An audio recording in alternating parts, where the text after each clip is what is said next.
A few moments later.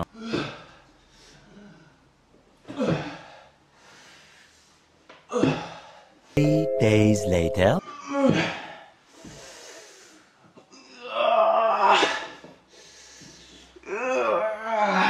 6 months later.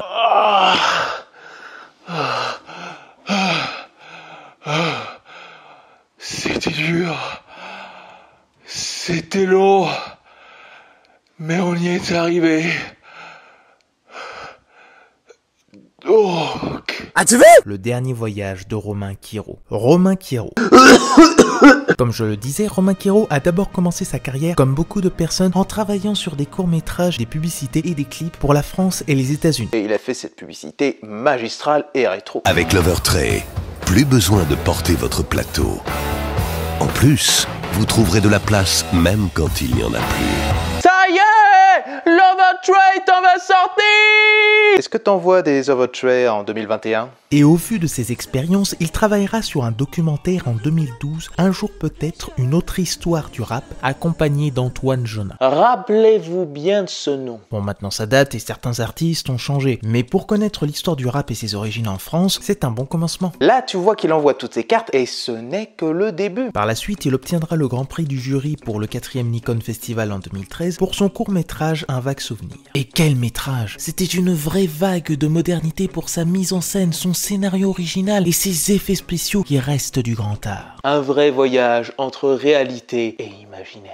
Puis il réalisera l'année d'après un autre court-métrage pour l'Audit Talent Award qui sera une première version du film Le dernier voyage énigmatique de Paul W.R. avec à peu près les mêmes acteurs du film et en prime Richard Darbois à la voix off. Qu'importe les raisons, le temps nous est compté et Paul W.R. doit prendre une décision. Alors ça, c'est déjà un énorme coup de pouce. Ce court-métrage a fait tellement de bruit qu'il a fait partie des 50 finalistes pour la catégorie meilleur court-métrage aux Oscars de 2017. Ah, ça de passer au niveau au-dessus. Et en allant vers de la littérature SF, il écrira en compagnie de son collègue de longue date Antoine Jonin, Gary Cook, qui est une trilogie post-apocalyptique avec une petite touche de fantasy dont 2 livres sont déjà sortis. Il aurait d'ailleurs été repéré par les Américains et serait à même d'adapter ses livres en série chez Disney+.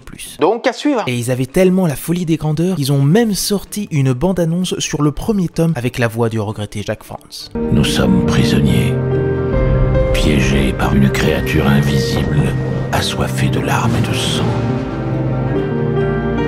Ce monstre nous a condamnés.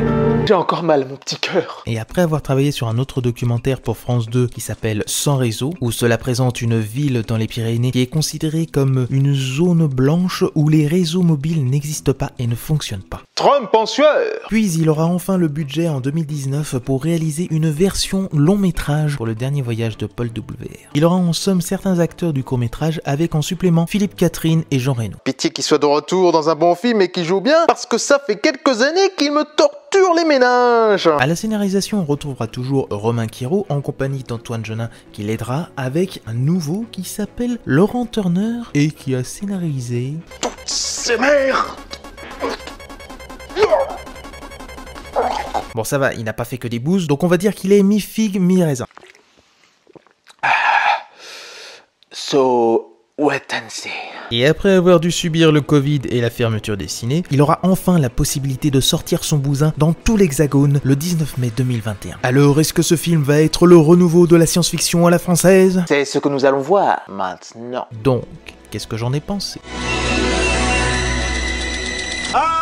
Voilà, c'est ça que je veux voir dans le cinéma français. De l'innovation, du grand spectacle et de l'émotion. Du grand cinéma avec un grand C. Mais quelques explications s'imposent. Donc déjà, son histoire raconte un futur fort lointain où une lune rouge va tomber dans 5 jours sur la Terre et seul Paul W.R. peut sauver la planète, mais il a déserté. Alors le monde entier essaye de le retrouver. Une histoire qui a l'air d'être vue et revue. Et pourtant... La mise en scène de Romain Quiro est à la pointe de la perfection tellement chaque plan est une ode au cinéma. Et puis les séquences de ce film ne sont pas mises là par hasard. Tout est fait pour pouvoir suivre la narration jusqu'au point final tout en montrant cette planète morte et post-apo qui l'étoffe un peu plus. Oui, rien n'est inutile, n'est-ce pas Valérian? Alors oui, il y a beaucoup de références à d'anciens films de SF, de BD et d'œuvres littéraires. Bien qu'il n'y a rien de film qui me titille les babines. C'est certains points communs assez énormes du film Mélancolia de Lars von Trier. Bien que pour celui de Von Trier, il n'y a aucune espérance et on accepte notre fin fatidique, tandis que pour le dernier voyage, il y a encore un petit espoir sur cet astronaute qui peut sauver la planète Terre. Et puis le final, rares sont les films qui ont osé finir comme ça. Puis parlons des personnages. Alors, Paul W.R, joué par Hugo Becker, Et aussi surnommé André Merlot, l'un des plus grands agents secrets français de tous les temps. est un personnage différent des films de ce genre de long métrage, nous montrant un déserteur qui fuit sa mission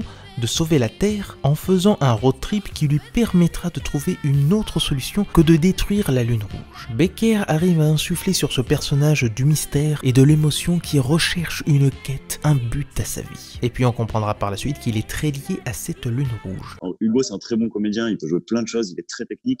Moi, je voulais casser ce truc-là et aller chercher une fragilité, quelque chose que j'avais jamais vu chez lui, et je pressentais qu'il avait la capacité d'amener ailleurs, d'amener plus haut que le court et que d'autres rôles que j'avais vus, en tout cas quelque chose qui m'intéressait plus. Pour le personnage d'Elma, joué par Lia Ossadit-Lesser, apporte une certaine candeur sur ce monde en perte d'émotion. D'ailleurs, elle a un lien très fort par rapport à Paul sur le thème du deuil et de l'abandon qui se ressent pendant tout le long du métrage. Elle est la représentation de la jeunesse à sauver. Ce que comprendra Paul au fil du récit. Et pour ce qui est de celui de Jean Reno, il est celui qui est le plus pragmatique et qui pour lui, la seule solution est de détruire cette lune rouge. Et prendre Jean Reno n'est pas anodin, vu qu'il a commencé sa carrière avec le dernier combat de Luc Besson, où on pourrait se dire que c'est une suite spirituelle à son personnage du film. Il y a quand même certaines similitudes. Et c'est un plaisir de le revoir bien jouer et d'être dans ce métrage. Je dirais même qu'avec sa prestance, il essaye de s'immortaliser pour pouvoir laisser aux générations futures le soin de continuer dans ce genre-là, hors des comédies et des drames. Il restera notre grand-papa Mufasa. Et les autres comédiens ne sont pas en reste, avec Philippe Catherine en commentateur radio, Bruno Lochet en père ingrat et Émile Gavocan en serveuse un peu timbrée. Et avec en bonus une petite scène avec Jean-Luc Couchard qui commence de plus en plus à être dans des films de genre. J'ai juste un petit bémol pour le personnage de Paul Ami qui joue le frère de Paul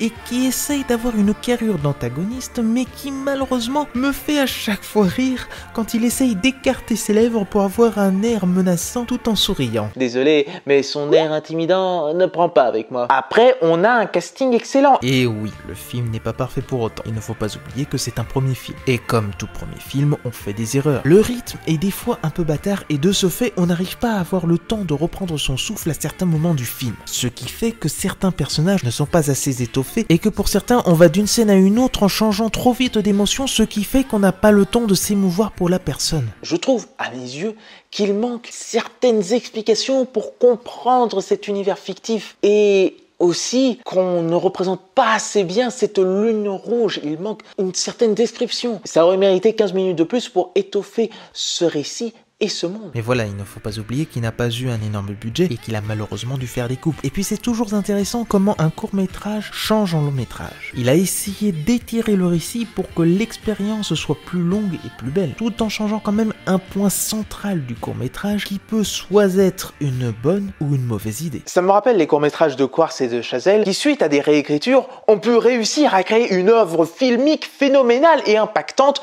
tout en gardant ce qu'il y avait dans le court et en élevant encore plus haut le niveau dans les films. Après, on croirait que je n'ai pas adoré le film, mais c'est faux. J'ai vraiment bien apprécié l'expérience. Surtout pour la réouverture des salles. Bien que je serais intéressé de voir le prochain long métrage de Kiro pour savoir où il nous emmènera, parce que c'est toujours le deuxième qui te permet de vérifier si le réalisateur évoluera dans le temps. Le premier long métrage est toujours un enchaînement de tous ces thèmes, et j'espère que pour ce qui est de son écriture, il meublera mieux son scénario pour chacune de ses œuvres. Parce qu'on ressent un trop plein de références qui étaient suffisants pour moi, mais qui peuvent déranger pour d'autres. Ce que je pourrais dire d'autre, c'est que j'ai été happé par ces scènes qui sont du moins très atmosphériques et quelquefois féeriques. On pourrait comprendre avec ça pourquoi il y a ce manque d'explication. Puis la scène au cinéma, j'ai eu comme une petite larme. Et puis pour ce qui est de la musique d'Étienne Forget, qui avait déjà travaillé sur le court-métrage, et qui a aussi fait la BO de cette série pas très connue, il arrive à imprégner dans ce film du grand spectacle sans en faire trop pour qu'on soit touché par les scènes du film. C'est un compositeur à suivre absolument, donc ce n'est pas le grand chef-d'œuvre de l'année.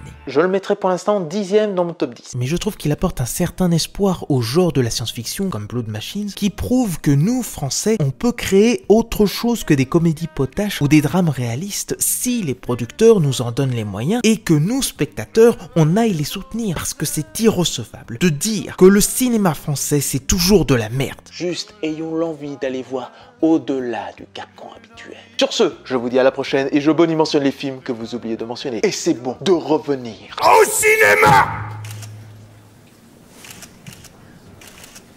Si vous voulez.